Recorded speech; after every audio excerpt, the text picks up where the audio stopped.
y'all. I told y'all that Jax was the ringleader. I told y'all. He sat in this interview and he was telling stories about shit that he wasn't even there to witness. So let's break down some of the stuff that I heard in this interview. Let's start with Warren's first phone call, because y'all will remember that Warren said that he was over at Ava's house for that 4th of July party when they all started realizing that Nolan was missing, and he called Miss Christine at 11 o'clock. One of the first things I told Miss Christine Wells in the first phone call that ever occurred with anything to do with Nolan Wells being gone, because I was the first person to call Miss Christine about anything. First phone call, anything to do with Nolan Wells, was me making a phone call to Christine Wells. And one of the first things I said to her, with multiple witnesses here, pull up the phone call if you want. She said, oh, well, Nolan's location is with y'all at, where the house we were at. And I was like, well, no, he left his phone with us. I told her this. And yesterday, the same time that this interview came out, Christine Wells said this. 360 says that he's on land, and he was like, well, no, I mean, when we have his phone. At around 4 o'clock that afternoon, someone on the boat radioed for help. Our bilge pump stopped working. We're sinking. Can y'all please come? It's a call about a boat, not a person, and a short one. Within minutes, the towing company was told, never mind. They didn't need it after all. Help had already been arranged. By 4:30, the boat was back on its way to the mainland. On paper, that afternoon, nothing had gone wrong. Nolan Wells wasn't on it. Now, online, that exact call has been picked apart for weeks. One popular theory says it wasn't a towing company on the other end at all. It was the Coast Guard. That the boat was secretly tied to a second, unnamed vessel the entire time. That hanging up wasn't about a bad connection. It was about hiding something. Neither of those specific claims holds up. It wasn't the Coast Guard. It was a private towing company called Sea Tow, hours before anyone even knew Nolan was missing. And help had already been obtained. The reason the tow got canceled is Sea Tow's own explanation, on the record, not evidence of a hidden boat. That's worth sitting with for a second, because it's going to come up again. A theory doesn't need to survive contact with the actual paperwork to spread. It just needs to sound plausible enough to share. His mother wouldn't find out anything was wrong for another 6.5 hours. Just after 11 that night, her phone rang. A friend of Nolan's, telling her he hadn't come back with them, that he'd decided to stay behind on the island, planning to catch a ride with someone else later. Getting anyone to actually open an investigation took longer than it should have. By her own account, it meant being passed between 3 different agencies before anyone did. Real jurisdictional confusion, for an island that sits just far enough offshore to make it nobody's clear responsibility. Somewhere in the 8 hours between a boat call that sounded like nothing and a phone call that changed everything, this story actually begins. This is a true crime documentary that takes the theories circulating about this case, the ones racking up millions of views, and puts them up against the actual call logs, GPS records, and department paperwork to see what holds up and what doesn't. Before we get into it, if you're new here, this is where we stay on cases like this one until they're actually resolved, not just until the news cycle moves on. So, subscribe, and drop where you're watching from in the comments. And if you've been with us since July, say so.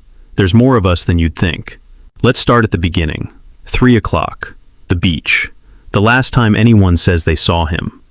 While Warren was still on the phone with her, Christine Wansley was already doing something he apparently wasn't.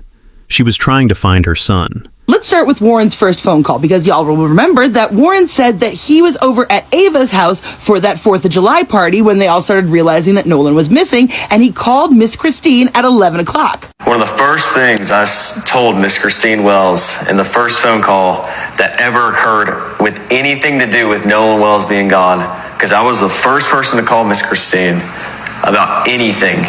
First phone call, anything to do with Nolan Wells, was me making a phone call to Christine Wells. And one of the first things I said to her, with multiple witnesses here, pull up the phone call if you want.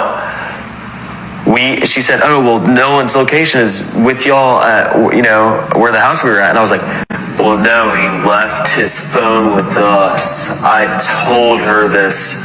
And yesterday, the same time that this interview came out, Christine Wells said this. 360 says that he's on land, and he was like, well, no, I mean, you know, well, we have his phone. So both versions of the story say that Warren didn't tell her about the phone until after she confronted him with the 360. Now, Warren tells Miss Christine that he knows somebody in the Coast Guard and that he's going to call them, which is very fucking different than calling the Coast Guard, which absolutely explains why the Coast Guard came out and said at first that they had not received a call from the kids that night. The Coast Guard's initial statement said they weren't informed until 12:30. Then the Coast Guard later changed their story and said, oh wait, actually we did. And it seems to me that that first call was most likely an off-the-record to a friend kind of deal, which means these people freaked out and didn't call the Coast Guard until after all these people showed up at Jax's house. Which would explain why in the course of this interview it went from Warren called the Coast Guard to we did. Now, when the subject turns to how the family got the phone back from these boys, you'll notice that there was a couple slip-ups.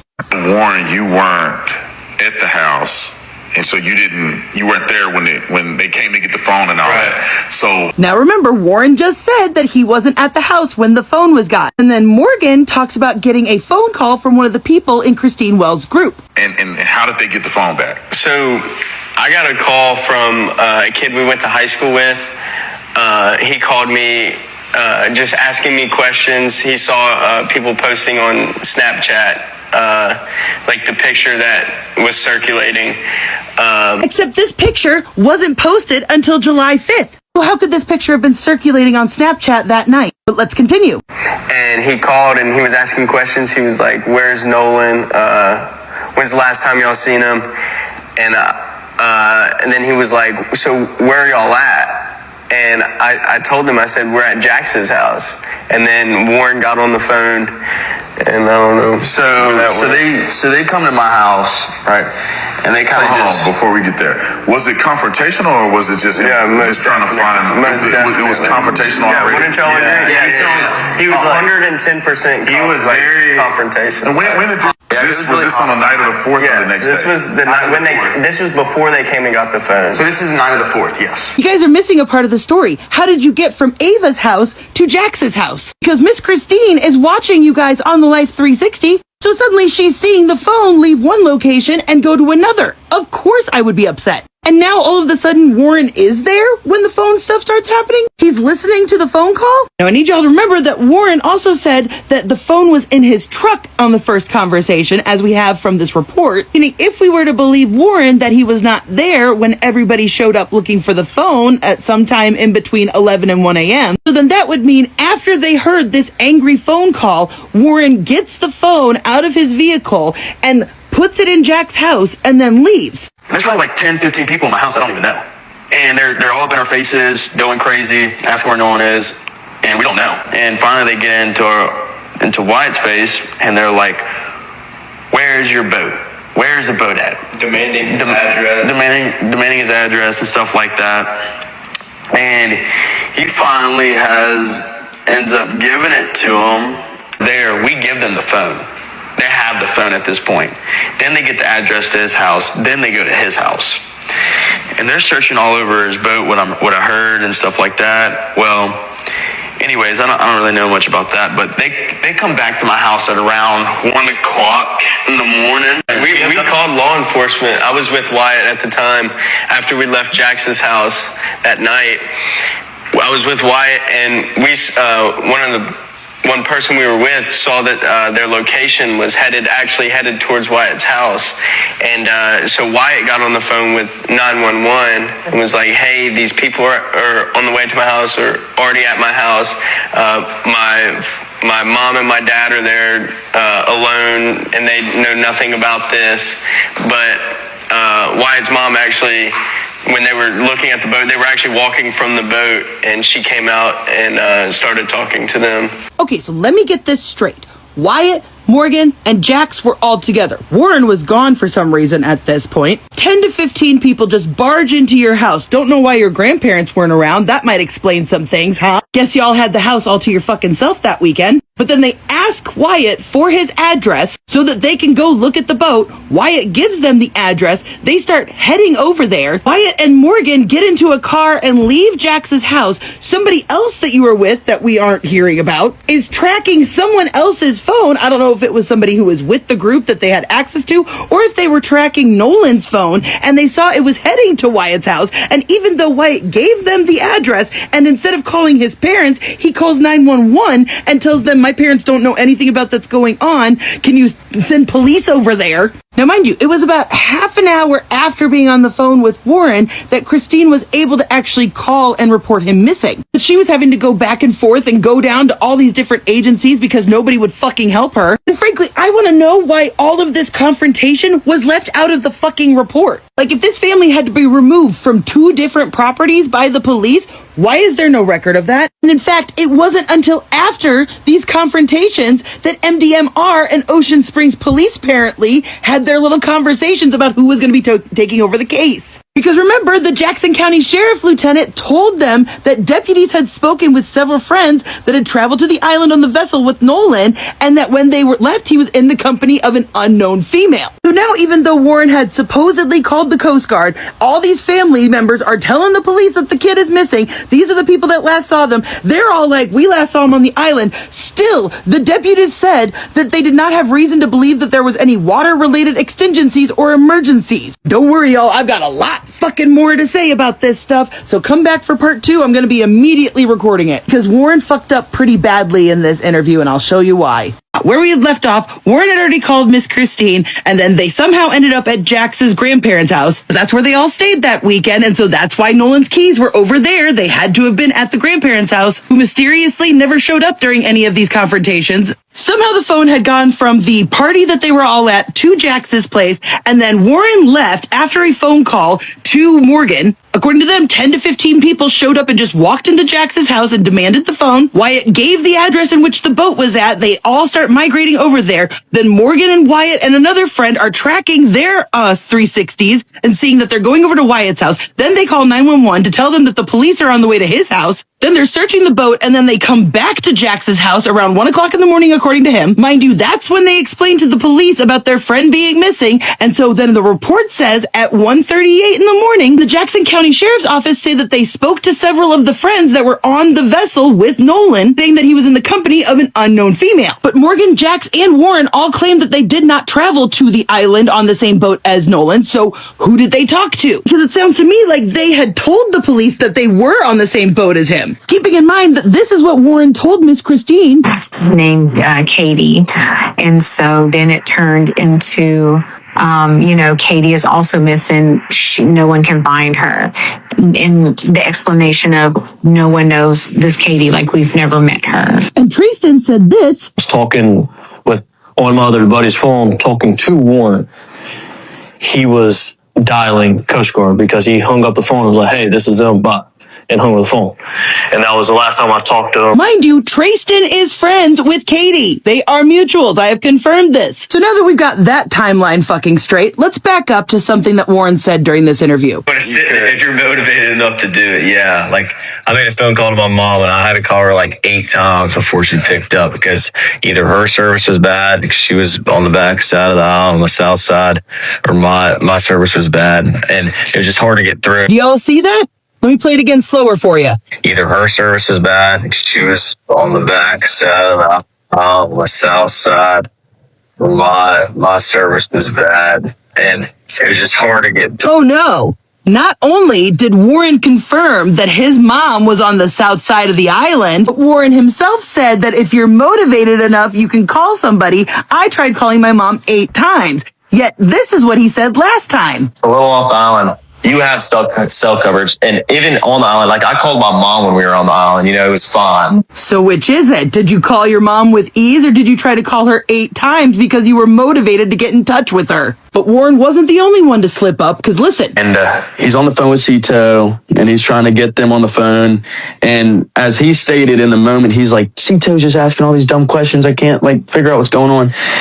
And so finally hangs up. And after the trim to the motor started to work again.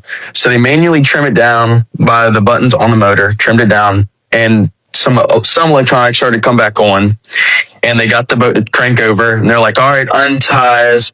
So first off, Jax just proved that the boys put the phone on mute during the call with Cito, because I've listened to the entire 8-minute call, and at no point does they ever say anything about them asking all these stupid questions. Then he said after they hung up on the Cito, that's when it started working again, and they said, okay, untie us, implying that it had been tied up to the other boat the entire time. But we see in this video that they are hauling the line back in right here as he's on the phone.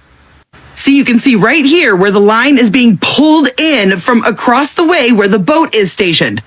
Meaning he had already hung up with Cito at that point, and he had to have been on the phone with someone else. And what we see here is, once again, we have an interview where they go into so much detail about stuff that doesn't fucking matter. Well, I'm gonna go ahead and first off explain a boat. We fucking get how a bilge pump works. We get it by now. Stop fucking talking about the bilge pump. What we actually want to hear about is the multiple stops that were made before ending up back at the grandparents' house before they even took the boat to the boat dock. We want you guys to explain how the Cito was canceled by the grandfather on the captain's private line before you guys had even hung up with Cito. That's why nobody believes a fucking word that you are saying. Because I showed y'all yesterday how AI had clearly doctored these photos. If you missed it, look, silver pole. Look, no silver pole. It's actually white. And if you look at this picture in the grandparents' driveway of the Triton, you will see that the little handrails are not leaning over. You will see that the rails are going straight up and down and not leaning, which is why I also suspect that the identity of whoever this is was intentionally covered up. Because first off, who wears this weird swimsuit thing? This is somebody who, if they were with them, would have stood out in a crowd. But this woman who's in a red striped swimsuit with a white baseball cap shows up in a lot of different pictures, just oh so obscured. Here she is again, handing out beers on Bart's boat. So I personally suspect that whoever that was in fact on the Triton, and they used AI to change her clothing and to obscure her identity. Because I think this was either Warren's mother or Wyatt's stepmother, which would explain the older female voice people have said they've heard on the Cito. Because otherwise, why would he need to call his mother 8 times? Unless, according to his own words, If you're motivated enough to do it, yeah. because remember, there is a 4th boat out there. 1, 2, 3, and 4. Holy fuck, I just accidentally stumbled onto something that literally is concrete proof. Oh my god, next video coming. Oh my god! She called a family friend, a woman named Toshima, whose 2 sons had grown up with Nolan. Within minutes, they had 2 different apps open, checking 2 different sources. Snapchat showed Nolan's location still on the island. Life 360, the tracking app the family used, the one on Nolan's own phone, showed it back on the mainland. 2 apps, 2 answers, and neither one matched what anyone was telling her. Christine sent her friend to the location Life 360 was showing.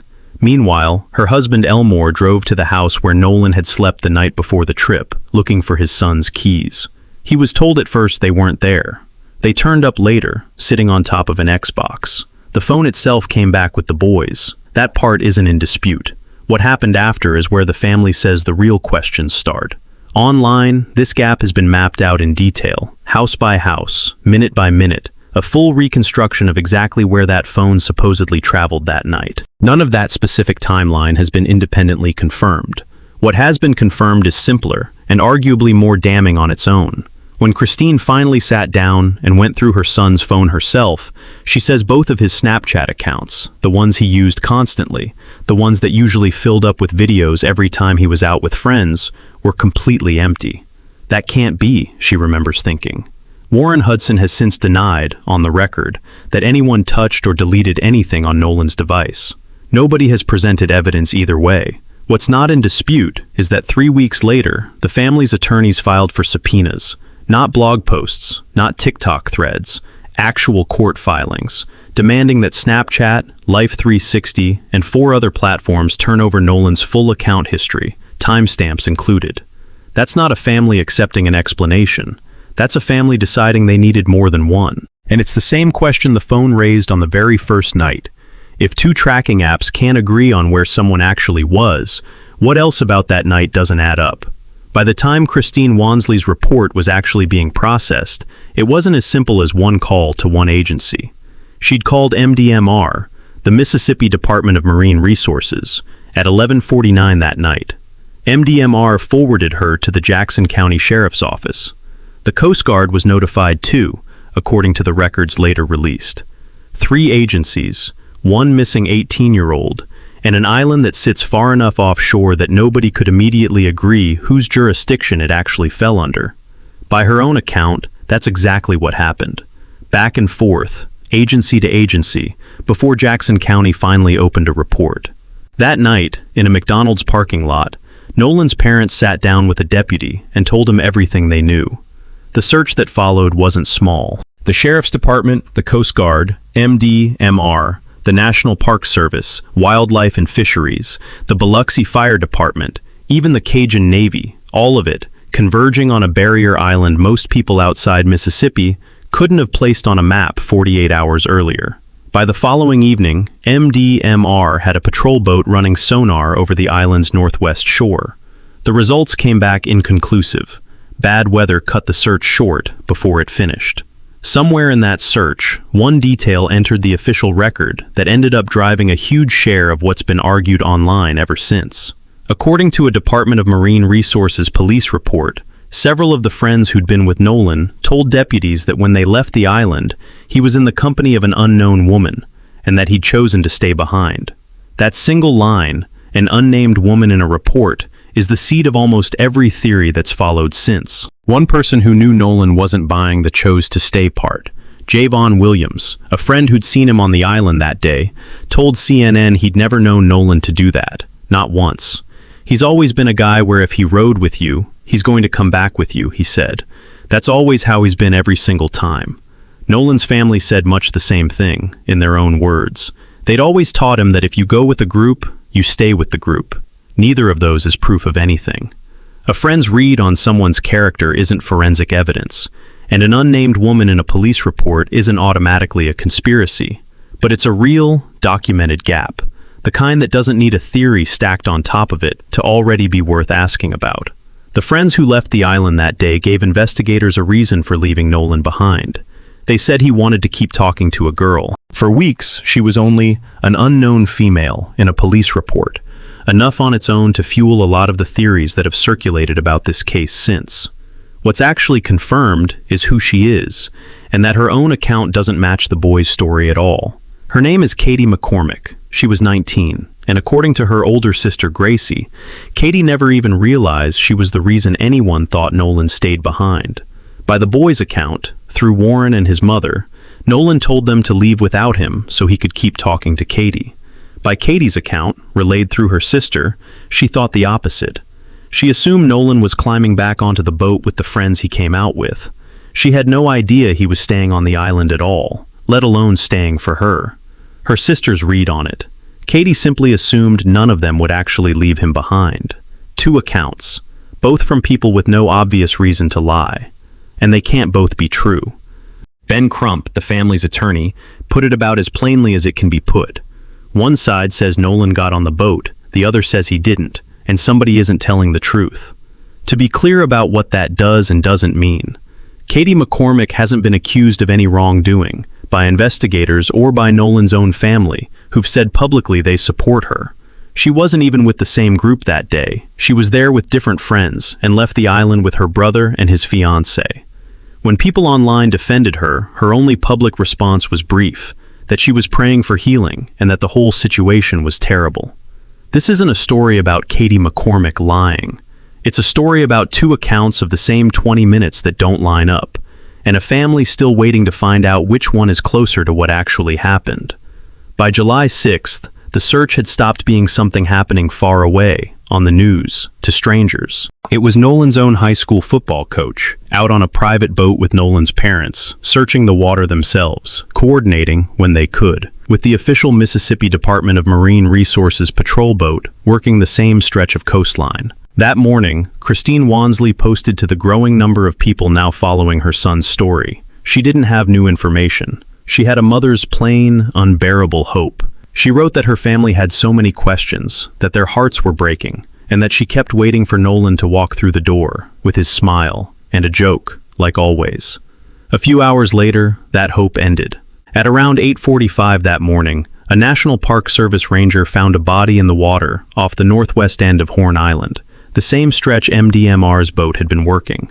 Jackson County's coroner said there was no reason to believe it wasn't Nolan. DNA testing would confirm it formally in the days after. Sheriff John Ledbetter told reporters there were no signs of foul play at that point, and that drowning was suspected. That was the department's initial read, not its final word. What actually caused his death would remain unresolved for weeks. In some ways, it still is. What wasn't unresolved was who Nolan Wells had been to the people who knew him.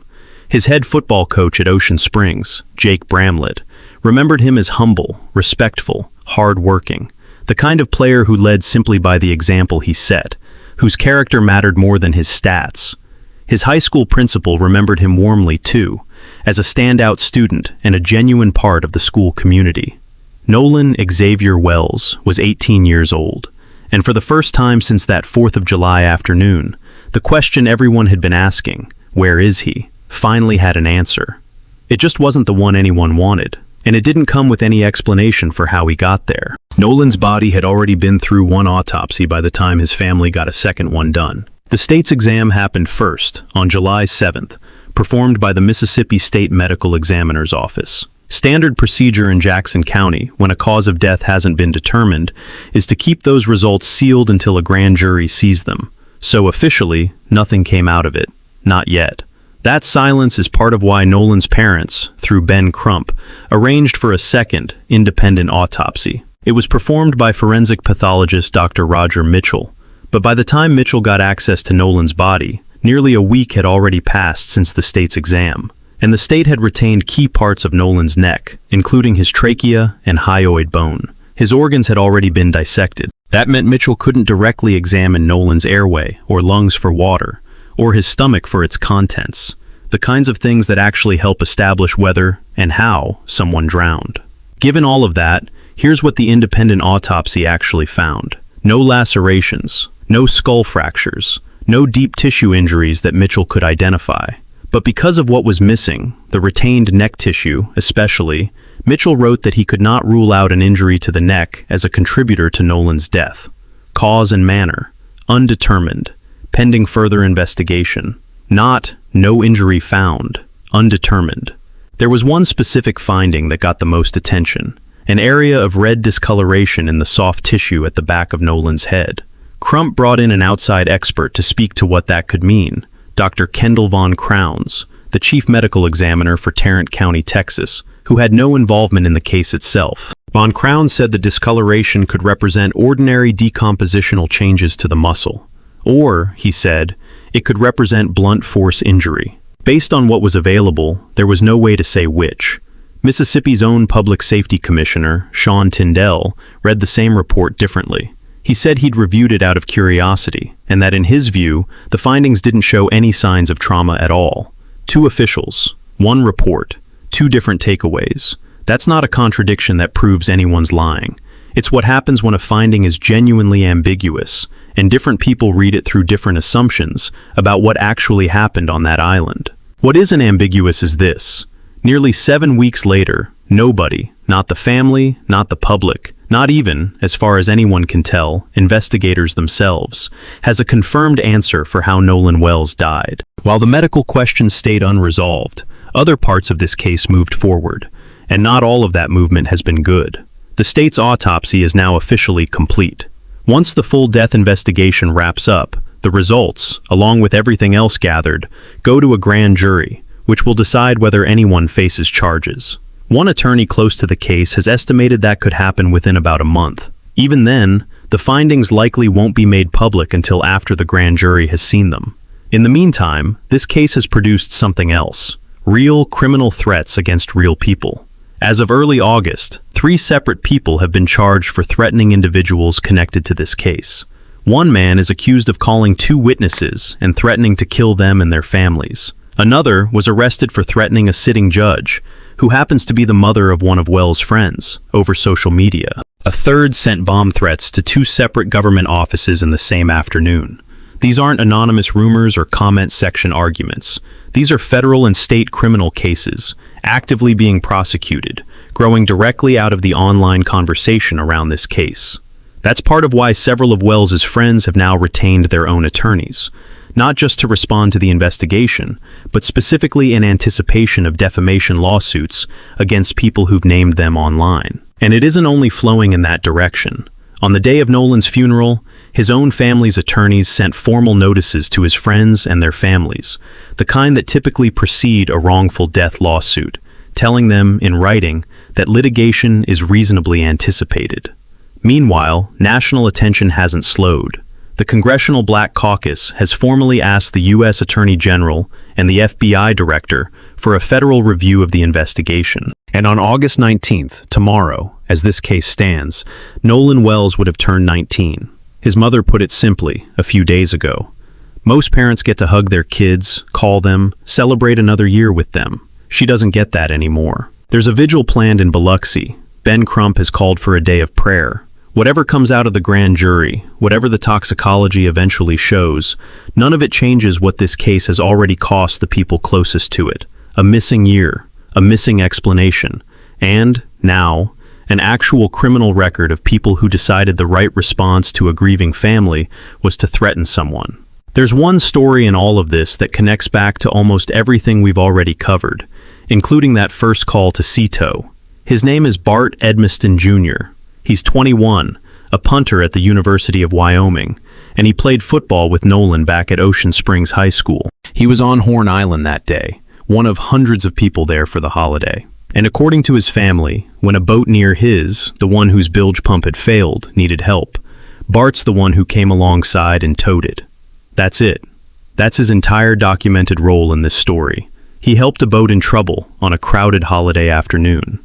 Online, that became something else entirely. It started with an old high school photo, showing Bart with a young woman some viewers insisted was Katie McCormick, which would have suggested a connection, a motive, a reason to look at him differently. It wasn't her.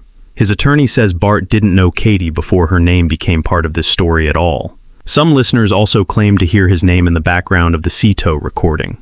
Then came a GPS gap theory, and with it, questions about who was really driving his boat that day.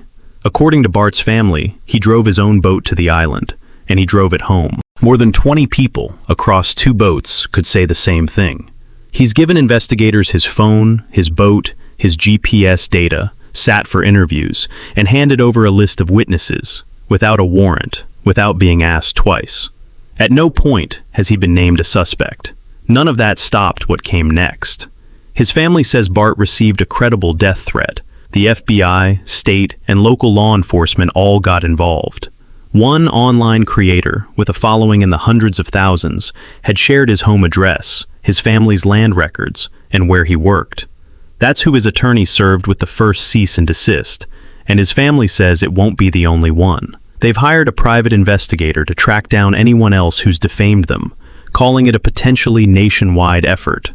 Latino's message was direct. His client had nothing to do with Nolan's death. No involvement, no contribution, none of it. In a later television interview, he compared what's happened online to a childhood game of Clue, except this time, the guessing has real names attached to it, and real consequences. He isn't the only one who's paid a price for the internet's version of events. Warren Hudson, who was actually on the phone during that Cito call, has said he skipped Nolan's own funeral out of safety concerns after receiving threats himself.